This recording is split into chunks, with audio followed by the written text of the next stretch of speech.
Assalamu alaikum language enthusiasts. Welcome back to our Arabic learning channel.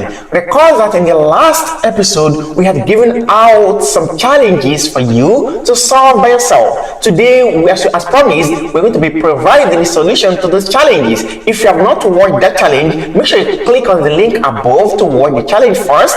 Thereafter, you come back to this video to compare your answers with our solution. Can we do this? Let's do it! During the last challenge, we gave out 5 sentences for you to translate into their Arabic and English equivalents. The first of the sentences was ذهب محمد إلى المدير. ذهب محمد إلى المدير. Translate this into English. ذهب means he went. ذهب, he went. Because Muhammadun is appearing after ذهب, we make it to be ذهب محمد. Muhammad went. Ila, to al-mudiri, the principal. Zahaba Muhammadun ila al-mudiri. Muhammad went to the principal. Let's come back again. The word zahaba is a fi'lun madin, which means a past tense verb. Zahaba, which means a past tense verb. Zahaba, he went. What if you want to say she went? You simply say zahabat. But here, because Muhammad is a masculine name of a male, we say zahaba Muhammadun. Muhammad went. If we were to have a female name, we say zahabat Fatimatu. Fatima went. Here, zahaba Muhammadun. Then we can also notice that al-mudir, every noun in the Arabic al-asma should end originally with a dhamma. That is the nominative case carrying dhamma at their ends. But we can see the word al-mudir, it is not ending with dhamma al-mudiru, rather it is ending as al-mudiri. Why? Because it appears after ila, and ila is a preposition.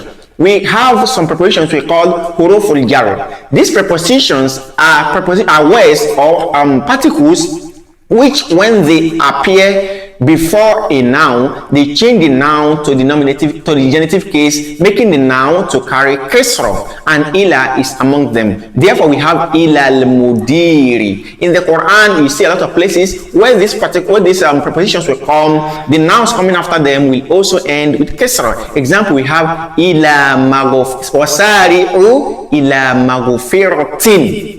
This in the Quran, ila maghfiratin, and hasten to the forgiveness of Allah. Question number 2 that we had was, I want to eat the food. I want to eat the food. How do we say this in the Arabic language? It is simple. We simply say uridu, which means I want. Uridu an akula ta'ama. Uridu an akula ta'ama. I want to eat the food. So the word uridu, this is a present tense verb that we call fi'lun mudari'un. And this is lil mutakallim, for the speaker. So if I want to say I want, I will simply say uridu. I want. Uridu and I want to. And means that. But we can say uridu and I want to, which means I want that I do something. What do I want to do? Akula. Akulu originally is the verb. I'm eating. Akulu, I eat, or I am eating. But because it also appears after this particle, and that is why it is changed to what? Akula. Every verb, just as we said in the nouns, should also end originally in the subjunctive case, which we call the dhamma. It should be in marfu with dhamma. But because this verb is appearing after an is part of the hurufun, is part of the an-nawasib. We call them the particles which changes a verb to carry fatha. And one of them is an. We have lan, k, and izan. So an is what we can see here. We have an akula. I can say uridu an azhaba. I want to go. Uridu an ashraba. I want to drink. You can say ba an ashraba. So uridu an akula. I want to eat at-ta'am, the food. At-ta'am, the food. Any word in Arabic language which is preceded with the alif and lam, like at-ta'am, this shows definite. So the word is a definite noun. Al-ta'ama, the food.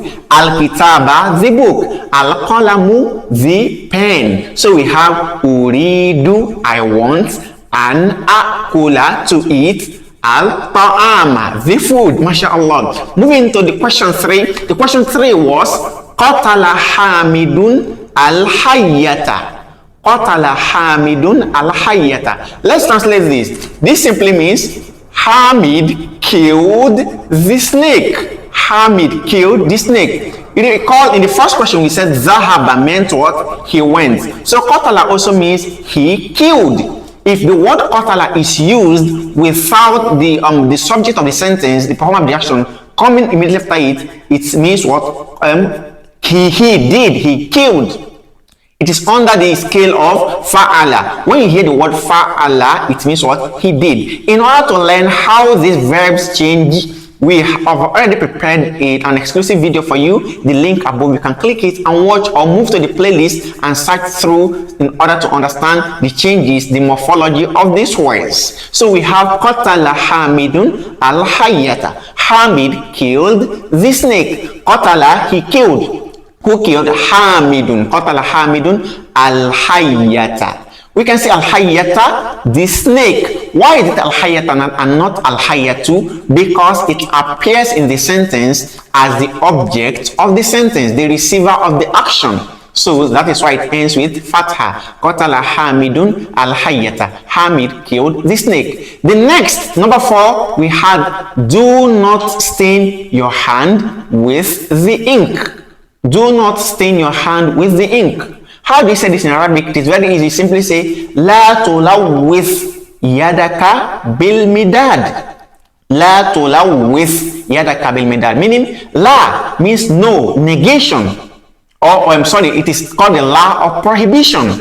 The prohibitive word la. We used to prohibit something. Do not do. La tulawwith. Do not stain. La tulawwith. Do not stain. Yadaka, your hand. Yadaka, do not stain what? Yadun from yad. Then the ka there means your. That is what? An attached pronoun, ka. La tulawwith yadaka. As we can say, kitabuka, your book. Yadaka, your hand. La tulawwith yadaka. Do not stain your hand bil midad, with the ink. Ba there means what? With. Bil midadi, with the ink. Again, do not stain your hand with the ink. La tulawwith yadaka bil midad.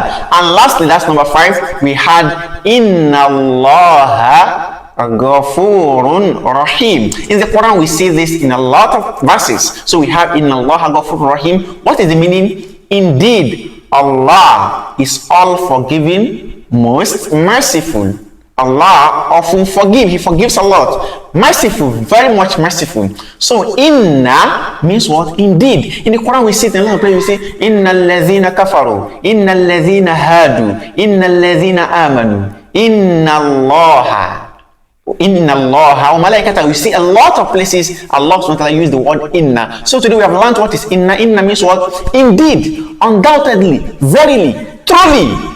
Inna Allah, indeed Allah. So in the Quran you will not see Inna Allahu, no, because Inna is among those particles or words which when they appear before a noun, they change the noun, the first noun, which is the mubtada as we call it, they change it to have what? Fatha. So you see what? Inna Allah. Inna what? Inna Allah, not Inna Allahu. Indeed Allah. Truly Allah. Ghafurun. Ghafur. He is extremely forgiving. He forgives a lot.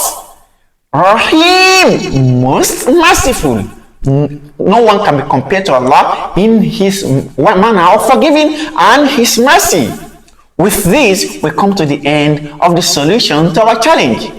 Stay tuned as we'll be coming up with lots and lots of challenges. Use the comment section to inform us of how many of the answers you're able to get correctly. We'll come up with a lot of challenges that you'll get better with. Until we meet again, Assalamu alaikum wa rahmatullahi wa barakatuh.